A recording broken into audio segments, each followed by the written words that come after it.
Does your preparation begin with your case or with their task?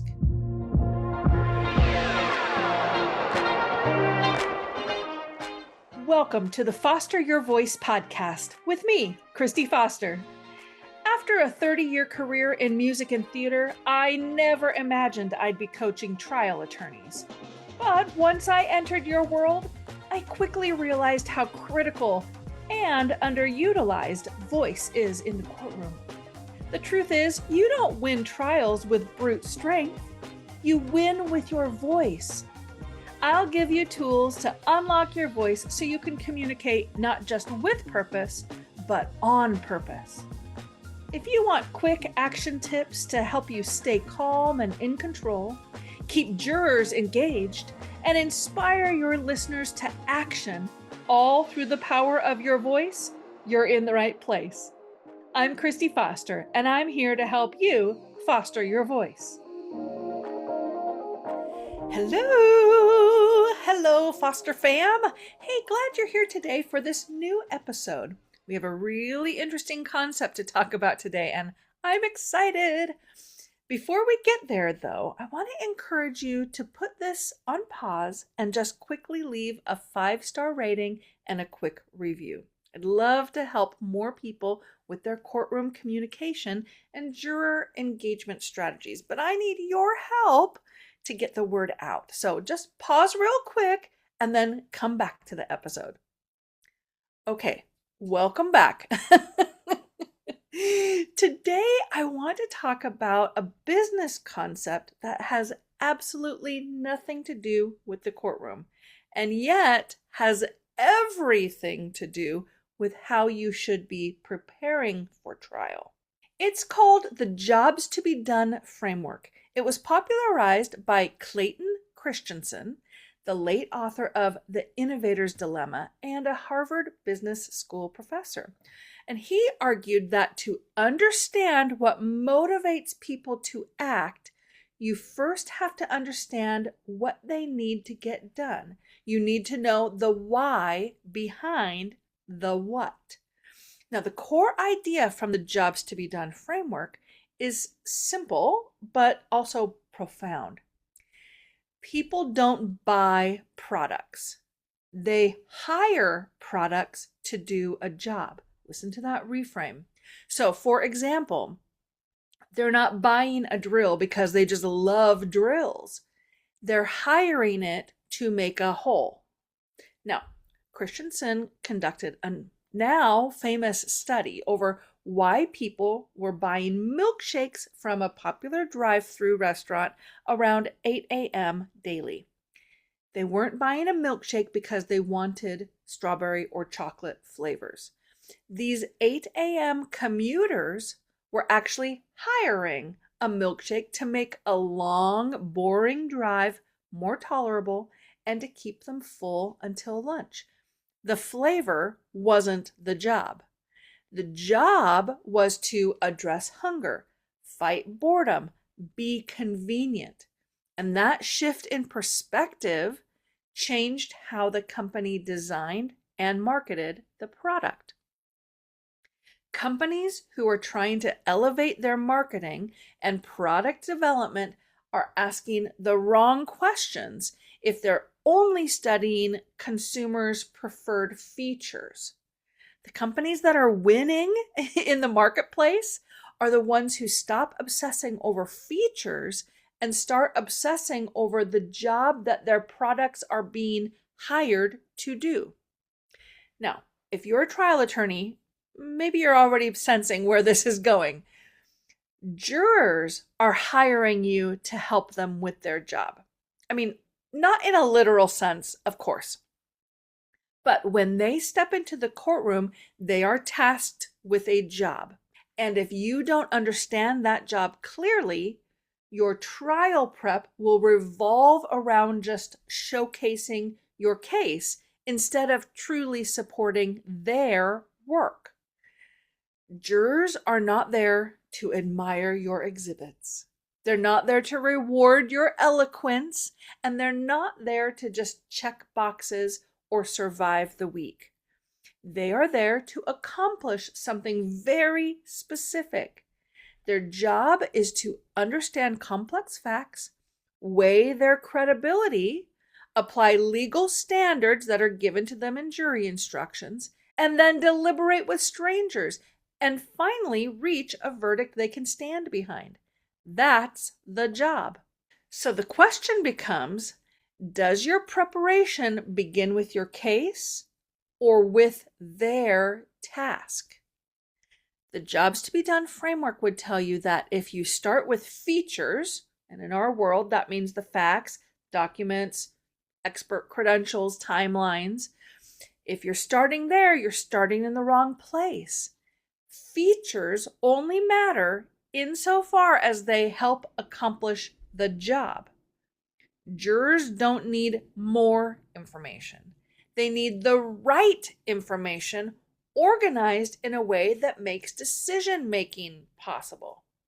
This is where it becomes really important for you to elevate empathy. Be sincere, but be strategic. Start asking, what confusion will jurors experience? What context are they missing? What assumptions might they bring in with them? What mental effort are you asking them to expend? How much emotional currency are you requiring them to spend? If you don't account for those things, you can have all the best evidence and still lose clarity. It's like improving the flavor of the milkshake without understanding that the real job was to occupy the commute. A powerful opening or closing isn't powerful because it sounds good. It's powerful because it reduces friction in the juror's job. It understands the questions they're already asking themselves. It anticipates the sticking points. It lightens cognitive load. If it sounds good in the process, great. I love that. I'm here to help you with that too. But the reason we do vocal coaching and nonverbal communication skill development is because those are the tools that make the juror's job easier. It's why they, quote unquote, hire you to be their guide, their leader, and their teacher. Jurors don't care about a list of features. They care about outcomes. Every piece of evidence must move them towards resolving the core verdict questions. Was there negligence? Was there causation? What is fair? If a fact doesn't clearly help answer one of those, it becomes noise, and noise creates fatigue. At the same time, they walk into that courtroom with default narratives and beliefs that have already been, quote unquote, hired. These are those mental shortcuts that I know you're familiar with. Things like accidents happen, or authority figures are usually right. We trust doctors.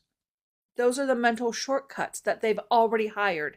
And if you don't identify those kind of preloaded frameworks, they'll quietly guide deliberations. Strong trial prep anticipates those defaults and replaces them with clearer, more useful structures for decision making. And their job isn't purely logical, it's layered. They must analyze evidence. That's functional. They will feel empathy, skepticism, even discomfort. That's emotional. And they must defend their reasoning in the deliberation room full of strangers. That's social. If you prepare only for the logical layer, you miss most of the work they're doing. The more strategic question becomes, what do jurors need in order to decide well?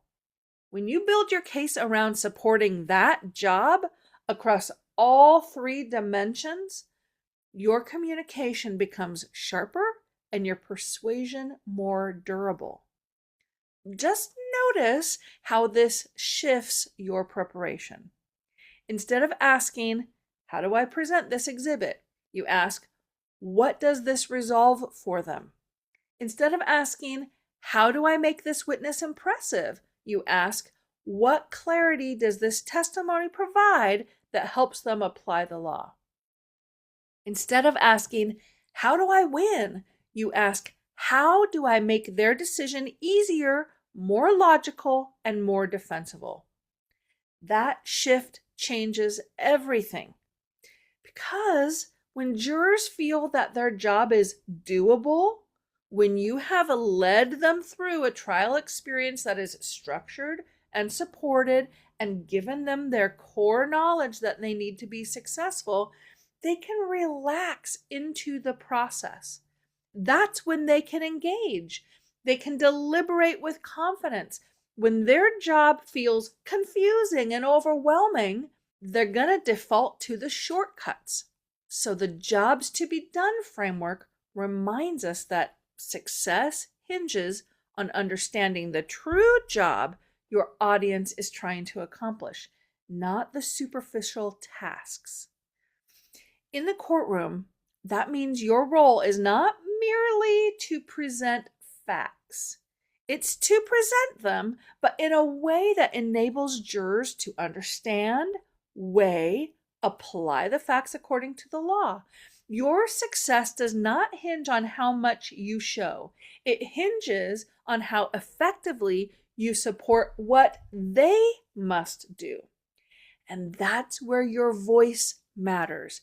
Your pacing can reduce cognitive load. Your emphasis can highlight the outcomes that matter. Your tone can stabilize emotional tension. You are not just delivering information. You are helping them build a scaffold to support and lead them to a decision.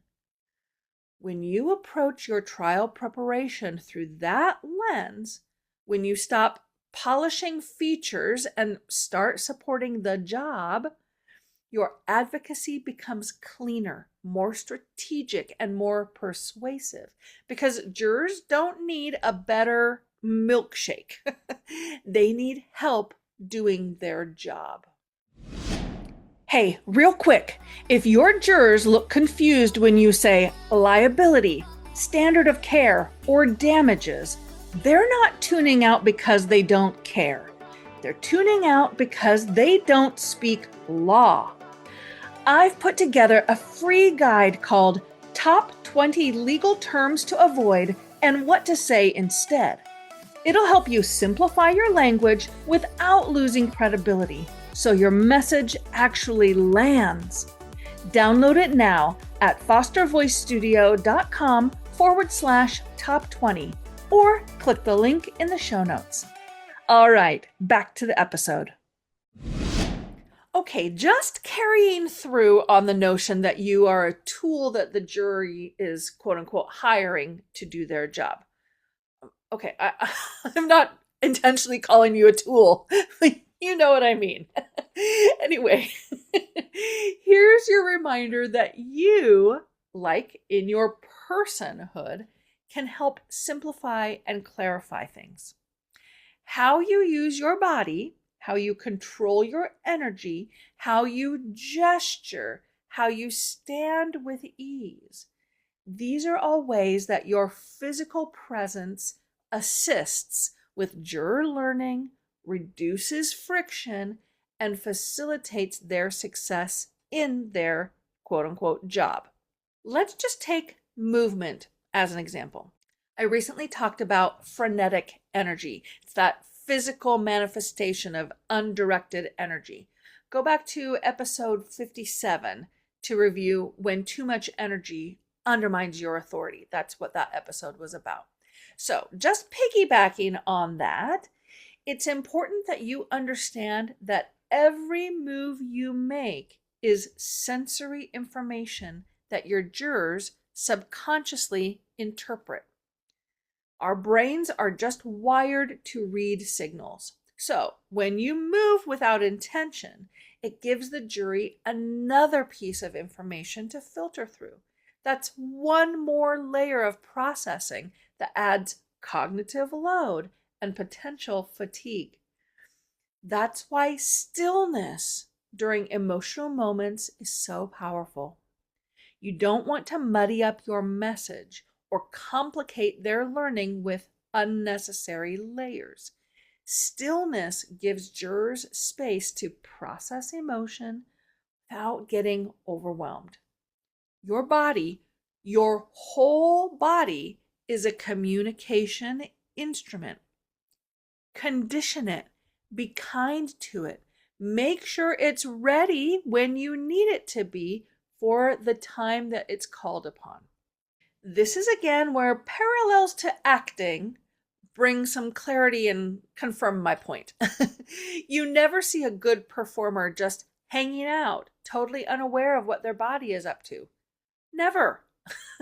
Good performers are the ones who have control over all their faculties.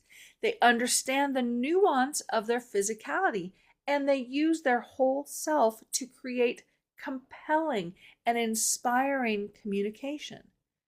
You have to do the same.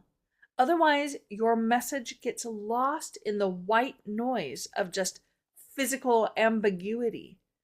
Clarity in your body creates clarity in their thinking. Clarity in your body creates clarity in their thinking. That's it for today. I'll see you next week. And until then, keep fostering your voice. Thanks for pulling up a seat with me today and for being part of the Foster fam. Make sure you're subscribed to the podcast so you don't miss a single episode. And while you're at it, go ahead and leave a review or a comment so I can give you a shout out on a future episode. During the week, you can find me on Instagram at Foster Voice Studio, where I'm dropping little nuggets of vocal technique and leadership wisdom. You can also join my mailing list by visiting fostervoicestudio.com or by clicking the link in the show notes. I'll send a weekly vocal tip every Tuesday directly to your inbox. Until then, keep fostering your voice.